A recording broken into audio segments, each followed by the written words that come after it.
नमस्कार, मैं हूं मृत्युंजय कुमार झा और अगले आधे घंटे तक आपके सवालों का सबसे बड़ा मंच तैयार है। अगर आपने कमोडिटी में ट्रेड किया है या फिर नया ट्रेड करना चाहते हैं, जानना चाहते हैं कि आपके लिए कहां पर कमाई के मौके बनेंगे, तो सवाल पूछिए। नंबर आप नोट कर लें 02223001634 और 02223001635। लेकिन सबसे पहले आपको दिखाते हैं कि आज पूरे दिन कमोडिटी मार्केट में किस तरह की हलचल रही है, ये हम आपको पहले बता दें। शुरुआत एग्री मार्केट से, और एग्री में ग्वार का वायदा, यहाँ पर देखते हैं आज क्या हलचल रही है। और ग्वार में ये जो प्राइस आप देख रहे हैं, ग्वार सीड मई वायदा, ये देखिए आप 4482, ये क्लोजिंग प्राइस है। 1.5 रुपये गिरकर ये काउंटर बंद हुआ है, लेकिन पूरे दिन आज मार्केट 30 से 35 रुपये के दायरे में घूमता रहा। मार्केट ने 4503 का हाई लगाने के बाद और यहाँ पर 4482 के स्तर पर बंद हुआ है, तो कोई बड़ा एक्शन नहीं। और 30 से 35 रुपये, यानी जो मार्केट का हाई है 4503 है, लो है 4468, इसी रेंज में आज मार्केट पूरे दिन घुमा है। ग्वारगम में भी कोई बड़ी हलचल नहीं। सोयाबीन का वायदा 6 रुपये नीचे बंद 3760 के स्तर पर बंद हुआ है। इसके अलावा चने की बात करें तो 21 रुपये की गिरावट के साथ चने का वायदा आज बंद हुआ है। और साथ ही कुछ और एग्री मार्केट को देखते हैं। जीरा वायदा, यहाँ पर बड़ी अच्छी रैली आप देखी है। 245 रुपये की शानदार तेजी के साथ 16,255 के स्तर पर जीरे का वायदा क्लोज हुआ है। 1.5% से ज़्यादा की मजबूती। कोरिएंडर में महज 8 रुपये की बढ़त। हालांकि पिछले कुछ दिनों में कोरिएंडर वायदा में बड़ी तेज़ी आई है और कोरिएंडर का जो मई का वायदा है वो मेरे ख्याल से 7240, ये लेवल है मई वायदा का कोरिएंडर में। आज 3 रुपये नीचे आया है, लेकिन पिछले 2-3 दिनों में बड़ी तेज़ी के साथ यहाँ पर ट्रेड हुआ है। टर्मरिक में 8 रुपये की बढ़त, 6384 का क्लोजिंग प्राइस है। अब देखिए बुलियन मार्केट में, हालांकि ये आपको अप्रैल का भाव दिख रहा है एमसीएक्स पर गोल्ड का। जून वायदा में अच्छी तेज़ी का रुझान बना है। एमसीएक्स गोल्ड कल एक्सपायरी है, लेकिन जून के वायदा में 250 रुपये तक की तेज़ी हमने इंट्राडे में गोल्ड में देखी है। सिल्वर में भी तेज़ी है, और तेज़ी इसलिए है क्योंकि डॉलर के मुकाबले रुपया काफ़ी कमज़ोर हुआ है। इसने मार्केट के सेंटीमेंट को बड़ा बूस्ट दिया है, और यही वजह है कि अंतर्राष्ट्रीय बाजार में कमजोरी के बावजूद आज बुलियन का मार्केट बढ़ा है। ये देखिए एनर्जी का मार्केट आपकी स्क्रीन पर 57 रुपये की शानदार तेज़ी के साथ एमसीएक्स पर कच्चा तेल ट्रेड कर रहा है 4339। नेमेक्स पर कच्चा तेल $62.5 के ऊपर है, और ब्रेंट क्रूड $69.5 के ऊपर ट्रेड कर रहा है। चलिए आगे बढ़ते हैं और अब देखते हैं नेचुरल गैस। 185 रुपये के ऊपर है एमसीएक्स पर नेचुरल गैस, और करीब 0.5% की मजबूती है नेचुरल गैस में। और यहाँ पर कोई बड़ा एक्शन नहीं है, कोई बड़ी हलचल है नहीं। मेटल मार्केट को देखते हैं कि वहाँ पर किस तरह के रुझान, किस तरह के संकेत मिल रहे हैं। ये देखिए मेटल का मार्केट आपकी स्क्रीन पर, एल्युमिनियम, जिंक, निकल, कॉपर, ये देखिए बिल्कुल रेंज में आप कह सकते हैं कि पूरा ट्रेड हुआ है। कोई बड़ी हलचल नहीं, कोई बड़ी तेजी मंदी नहीं, एक छोटे दायरे में मार्केट घूमता हुआ दिख रहा है। और अब आपको दिखाते हैं कि गोल्ड और सिल्वर का स्पॉट प्राइस, गोल्ड का स्पॉट प्राइस, यानी जिस भाव पर आप सोना खरीदते हैं उसका रेट है क्या। ये देखिए आपकी स्क्रीन पर 24 कैरेट गोल्ड का रेट है 31,596, 22 कैरेट गोल्ड का रेट है 29,058, और 18 कैरेट गोल्ड का रेट है 23,792। चलिए, तो ये बात हो गई पूरे मार्केट की। और आज हमारे साथ बातचीत करने के लिए प्रियांक उपाध्याय हैं एसएसजे कमोडिटी के, और साथ ही सचिन गुप्ता हैं, टेक्निकल एनालिस्ट हैं चॉइस ब्रोकिंग के। आप दोनों का बहुत बहुत स्वागत है। प्रियांक जी, मेरा पहला सवाल आपसे गोल्ड के ऊपर ही होगा। क्या गोल्ड जून वायदा में अभी भी खरीदारी का मौका बना हुआ है, दाम और बढ़ सकते हैं, क्या लगता है आपको? देखिए गोल्ड में जो हमने आज मूव देखा है एमसीएक्स में पर्टिकुलरली, इट्स अगर आप रुपी पे ध्यान देंगे तो रुपी में जिस तरह से आपने भी बताया स्टार्ट ऑफ द शो में कि जो वीकनेस का माहौल है 1% प्लस वीक हुआ है, उसका एक फ़ायदा एमसीएक्स गोल्ड प्राइसेस को मिला है। इंटरनेशनल मार्केट्स पे अगर हम नज़र रखें तो फ्लैट टू नेगेटिव ही है, कोई बड़ा तेज़ी 1% का हमें इंटरनेशनल मार्केट्स में नहीं दिखा है। और इंटरनेशनल मार्केट्स में भी हम देख रहे हैं कि 1300 1305 एक हर्डल बना हुआ है मार्केट्स में, और नीचे में सपोर्ट्स अगर मैं इंटरनेशनल मार्केट्स का देखूँ तो 1290, 1285 ये जोन से एक सपोर्ट जोन्स बना है। तो एक $15 to $20 का नैरो रेंज में गोल्ड का मार्केट ट्रेड हो रहा है। घरेलू मार्केट में हमें रुपी वीकनेस की वजह से आज एक ये अपमूव आता हुआ देखा है, बट अगर रुपी में ये वीकनेस कंटिन्यू नहीं होता है तो मुझे लगता है फिर से हम एक दबाव देख सकते हैं MCX में, अगर इंटरनेशनल मार्केट्स दबाव में रहते हैं। तो यहाँ से मुझे बड़ा तेजी कोई नहीं दिखता है। 31,900, 32,000 एक इमीडिएट हर्डल रहना चाहिए MCX पे, and on the down side 31,700, 31,600 ये सपोर्ट जोन्स रहेंगे। ठीक है। अच्छा, रुपए में जो आज कमजोरी दिखी है प्रियांक जी, RBI की पॉलिसी के बाद, न्यूट्रल स्टांस के बाद, क्या ये कमजोरी अभी कुछ और बढ़ने वाली है डॉलर के मुकाबले रुपए में? क्या आपका अपना व्यू क्या कहता है करेंसी को लेकर? देखिए, आज हमने काफ़ी गिरावट तो देख चुके हैं। 69-16 के आसपास है, 1% प्लस मूव हमने देखा है रुपी में। मे बी 69.30 से लेके 69.50 ये जोन्स एक रहेंगे। अगर 69.50 के ऊपर सस्टेन होना शुरू होता है तो ये वीकनेस बढ़ सकता है, वरना फिर से मुझे लगता है कि एक बार 69.30-50 से मार्केट रुपी में स्ट्रेंथनिंग का मूव दिखा सकता है। अगेन हम 68.80, 68.50 जो lower side of the range है वो एक्सपेक्ट कर सकते हैं। ठीक है, चलिए अब शुरू करते हैं सवाल जवाब का सिलसिला। और पहला सवाल है रामचंद्र का, चूरू राजस्थान से जुड़ रहे हैं हमारे साथ। पूछिए रामचंद्र जी। जी नमस्कार जी। नमस्कार, पूछिए। अच्छा जी, 100 बोरी गुआर पड़ा है तो कितने दिन रुके? 5,000 का भाव दिखा दे। ओहो, 5,000 का भाव। ये तो देखिए आज ग्वार ने जो पिछले 2 दिनों में जो ग्वार में ट्रेंड हमने देखा है वो काफ़ी दिलचस्प है, क्योंकि आमतौर पर माना यह जाता है कि मानसून को लेकर जब भी कोई नेगेटिव खबर आती है ग्वार को बड़ा सपोर्ट मिलता है, लेकिन इस बार ऐसा नहीं हुआ। और मार्केट को ना तो मतलब जो ट्रेंड है मार्केट में, ना तो मार्केट बहुत ज़्यादा ऊपर जा पा रहा है ना बहुत ज़्यादा नीचे। मार्केट को एक दायरे में बांध के रखा गया है। यानी लगता ही है कि दोनों तरफ जोर लगाया जा रहा है और इसीलिए मार्केट बीच पे टिका हुआ है। क्या कहेंगे आप सचिन जी? Good evening Mrityunjay. बिल्कुल आपका कहना सही है कि एक साइडवेज मोमेंटम जो है ग्वार सीट के अंदर देखने को मिल रहा है। हालांकि लास्ट 2 डेज़ की अगर बात करूँ तो तेज़ी देखने को मिली थी, आज मार्केट वापस से साइडवेज मोमेंटम में आ गया है। जैसे कि आपने बताया कि मानसून के अकॉर्डिंगली ग्वार के प्राइसेस को काफ़ी अच्छा अपसाइड मोमेंटम मिलना चाहिए।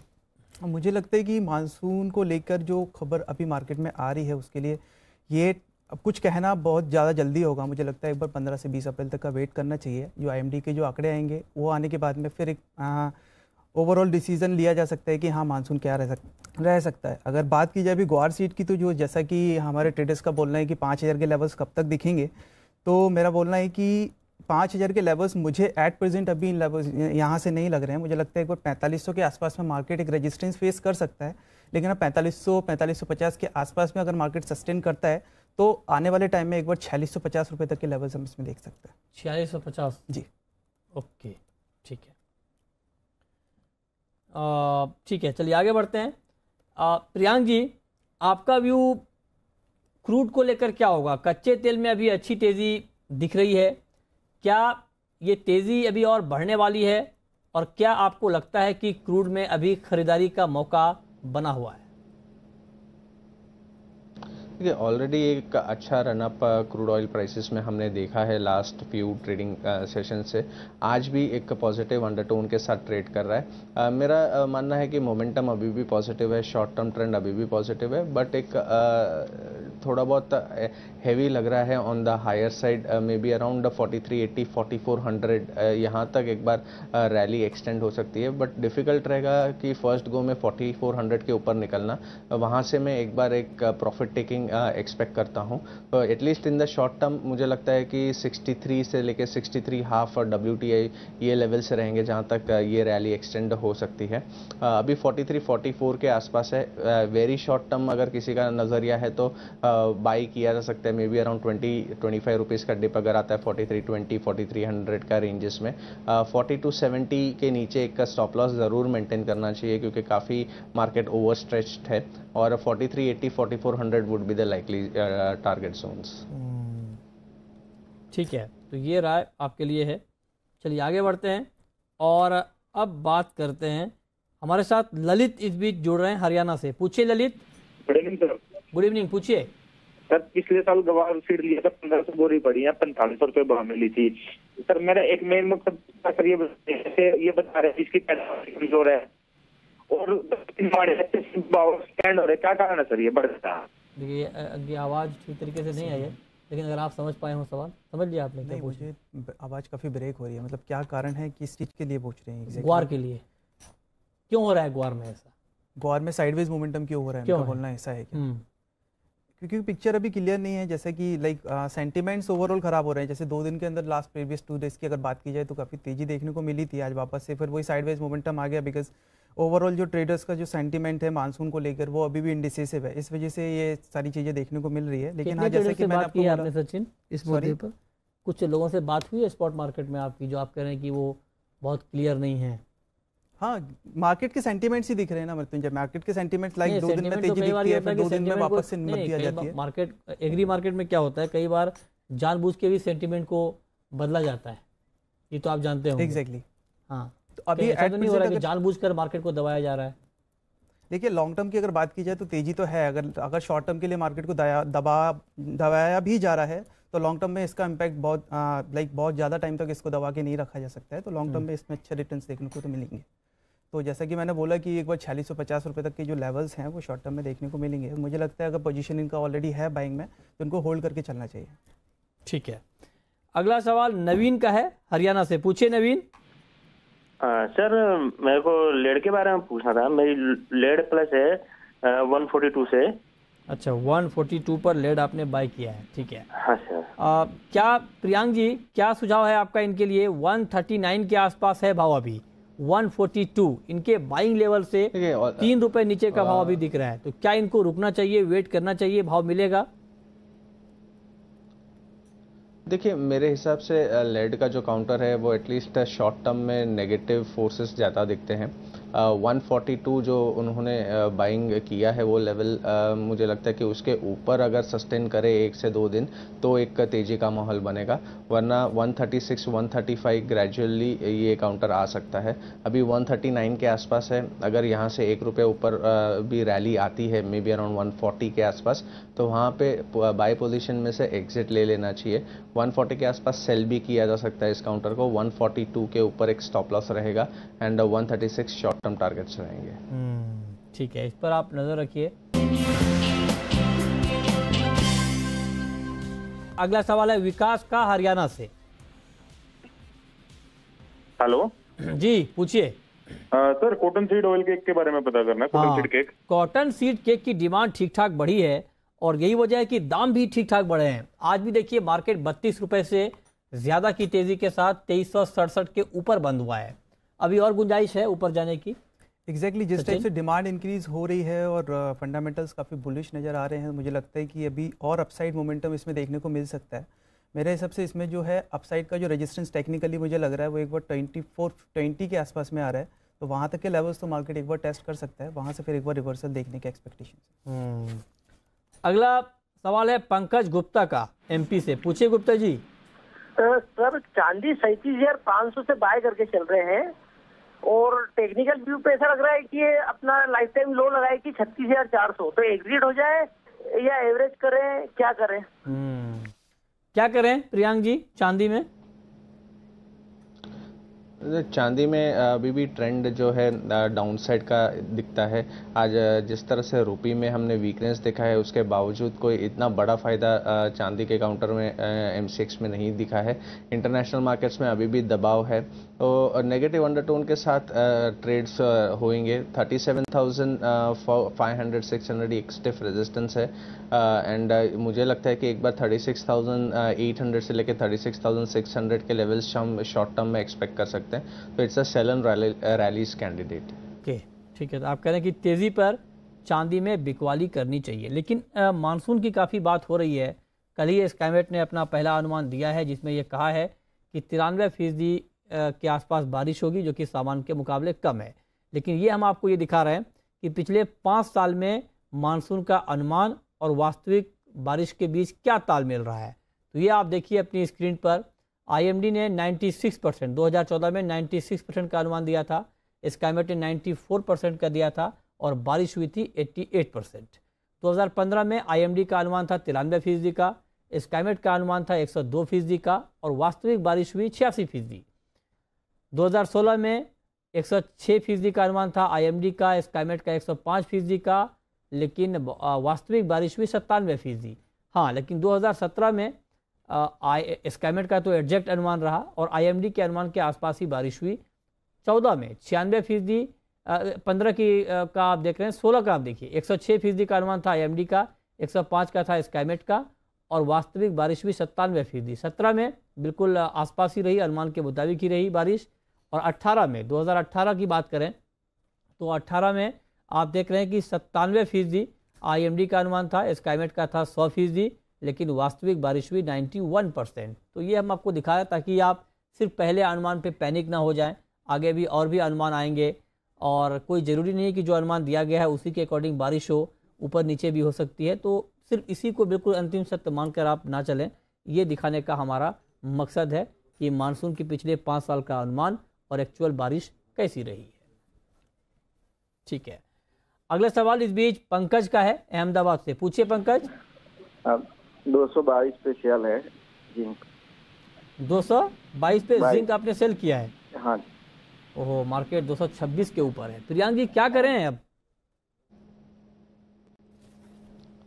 देखिए, जिंक उन्होंने 222 पे शॉर्ट किया है और अभी 226 के आसपास है। मे बी 228 का ये स्टॉप लॉस मेंटेन करना चाहिए। अगर 228 के ऊपर क्लोजिंग होता है और सस्टेन होता है तो उनको ये शॉर्ट पोजीशन में से निकलना पड़ेगा। और अगर 228 नहीं होता है और उनके पहले अगर 220 218 का रेंज मिलता है तो वहाँ पे एक बार प्रॉफिट बुक कर सकते हैं। ठीक है, अगला सवाल है आशीष का बुल्ढाना से। पूछिए आशीष। सर मेरा सवाल सोयाबीन और चने में, सोयाबीन 4000 हो जाएगा क्या? होगा सचिन? जैसे फंडामेंटल्स अभी नज़र आ रहे हैं, प्रोडक्शन ऑलरेडी काफ़ी हाई है और अभी अर्जेंटीना और ब्राज़ील की साइड से भी जो है वो अराइवल्स नंबर आने बाकी है। ओवरऑल प्रोडक्शंस काफ़ी हाई होने की वजह से प्राइसेस पे नो डाउट प्रेशर अच्छा खासा बना हुआ है। तो 4000 जैसे लेवल्स तो सोयाबीन के अंदर भी बोलना मुश्किल होगा, लेकिन हाँ ये एक रेंज बाउंड मोमेंटम मार्केट में रहेगा। 3750 और 3850 के बीच में जो है ना वो ट्रेडिंग होनी चाहिए। ठीक है, ओके, आगे बढ़ते हैं, कुछ और काउंटर को देखते हैं। मेटल के लिए एल्युमिनियम और जिंक की तो बात हमने कर ली, एल्युमिनियम और निकल, ये दो काउंटर प्रियांक आपको कैसे लग रहे हैं अभी? देखिए, निकल में हमें एक 900 और 885 ये एक स्ट्रॉन्ग सपोर्ट जोन्स है। तो ये जब तक इंटैक्ट है बायस स्लाइटली पॉजिटिव रहना चाहिए। ऊपर में हम देख रहे हैं कि कंटिन्यूस एक बार 922 926 ये एक रेजिस्टेंस है। एक बार 925 के ऊपर सस्टेन होना शुरू होगा तो ये काउंटर में एक अच्छा तेजी बन सकता है टुवर्ड्स 950 965 लेवल्स। एल्यूमिनियम की अगर मैं बात करूँ तो एल्यूमिनियम में 146 144 ऑन द डाउन साइड ये एक सपोर्ट दिखते हैं and on the higher side 150 151 का एक कैप रहेगा। ठीक है, आलिम है हमारे साथ शिकारपुर से। पूछिए आलिम। Hello sir, good evening. आज सिल्वर में इंट्राडे के लिए सर क्या किया जाए? आज इंट्राडे में क्या करना चाहिए? चांदी में 37,155 का भाव है सचिन, इसी भाव पर अगले 6 घंटे के लिए क्या ट्रेड देख रहे हैं? जी, इंटरडे के ट्रेड की बात करूं तो चांदी के अंदर मैं आज बुलिश में हूं। मुझे लगता है कि एक बार अपसाइड मोमेंटम चांदी के अंदर देखने को मिल सकता है। करंट लेवल से इसमें बाइंग के सजेशन रहेगा। इमीडिएट स्टॉप लॉस जो रहेगा वो 36,900 का रहेगा और अपसाइड में 37,500 रुपये तक का टारगेट आज इंटरडे में देख सकते हैं। ठीक है, इस पर आप नज़र रखिए। और चांदी में इस वक्त 68 रुपये की कमज़ोरी दिख रही है। प्रियांक जी, कल के लिए जब मार्केट ओपन होगा तो ठीक है, आज गोल्ड में तेज़ी हम देख पा रहे हैं, लेकिन क्या अगले 4 से 5 कारोबारी सत्र के लिए भी एक पोजिशनल ट्रेड गोल्ड में करना चाहिए? देखिए, अगर पोजिशनल ट्रेड करना है गोल्ड में तो अभी भी शॉर्ट टर्म ट्रेंड जो है वो नेगेटिव दिखता है और एक कंसोलिडेशन का माहौल दिखता है। कोई बड़ा स्ट्रॉन्ग बेरिश अंडर फोर्स भी नहीं है, बट मेरा मानना है कि बायस नेगेटिव रहेगा। तो यहाँ से अगर रैली मिलती है मे बी अराउंड 32,000 के आसपास, तो वो एक अपॉर्चुनिटी रहेगी to go short. Again on the lower side में 31,600 500 जो रिसेंट लोज बने हैं वो एक सपोर्ट एक्सपेक्ट करता हूं जो होल्ड होने चाहिए। तो मेरा मानना है कि 31,500 से लेके 32,000 मे बी 32,100 ये एक जोन्स रहने चाहिए और बायस नेगेटिव रखना चाहिए at least for the short term. Okay, अब हमारे साथ अजय केडिया फोन लाइन पर हैं डायमंड और स्टील के आउटलुक के बारे में बात करने के लिए। अजय जी, क्या आउटलुक है आपका अब, नया आउटलुक डायमंड के ऊपर, स्टील के ऊपर? गुड इवनिंग मिस्टर जी। डेफिनेट डायमंड में देखें तो आज हमने 0.5% की तेजी देखी। प्राइजेस है 3468 के ऊपर भी 1 सेंट वाला चले गया है। जिस ढंग से रुपए में गिरावट है और डॉलर में तेजी है वो एक सपोर्ट है। साथ में एक अपडेट आई है कि ग्लोबल डायमंड की जो प्रोडक्शन है वो करीबन 33% फॉल हुए हैं। अच्छा। जो कहीं ना कहीं प्राइजेस को एक अच्छा खासा उछाल देगी। बट साथ में हमने देखा यूएस में जो स्लो डाउन है, रिटेल सेल्स के आंकड़े पहले हमने थोड़े खराब आते हुए देखे, तो डिमांड के मोर्चे पे थोड़ी कमी होने की वजह से मार्केट साइडवे है। बट अगले हफ्ते भर की अगर बात करें तो हमें लगता है कि ट्रेंड पॉजिटिव रहेगा और प्राइजेस 3500 की तरफ जाने की कोशिश करेगी। ओके, और स्टील में? स्टील की बात करें तो स्टील में हमने देखा बाकी बेस मेटल के साथ साथ प्राइजेस में भी जंप आया है। और सबसे इम्पोर्टेंट रहेगा चाइना। चाइना में जिस ढंग से हमने देखा था पिछले साल एनवायरमेंटल इशू की वजह से इनको एक गाइडलाइंस दी गई थी कि दिसंबर से मार्च की अवधि के बीच में 30% इनको प्रोडक्शन कम करना था स्टील इंडस्ट्रीज को। उसकी वजह से भी हमने देखा था कि ग्लोबल प्राइजेस में हमने एक शूटअप देखा था। अब ये घटाकर 20% हो गया। इसकी वजह से प्राइजेस में हमें लगता है थोड़ा बहुत प्रेशर बन सकता है। बट एज ऑफ नाउ जो हमने एक रैली आती हुई देखी उसके लिहाजा प्राइजेस में जंप जरूर आया था। बट हमें लगता है 34,300 34,350 तक का जंप रहेगा, बट उसके ऊपर सस्टेन नहीं लग रहा है। ठीक है, चलिए, बहुत बहुत शुक्रिया अजय जी आपका स्टील पर और डायमंड पर अपना आउटलुक देने के लिए। और अब वक्त है रैपिड फायर राउंड का।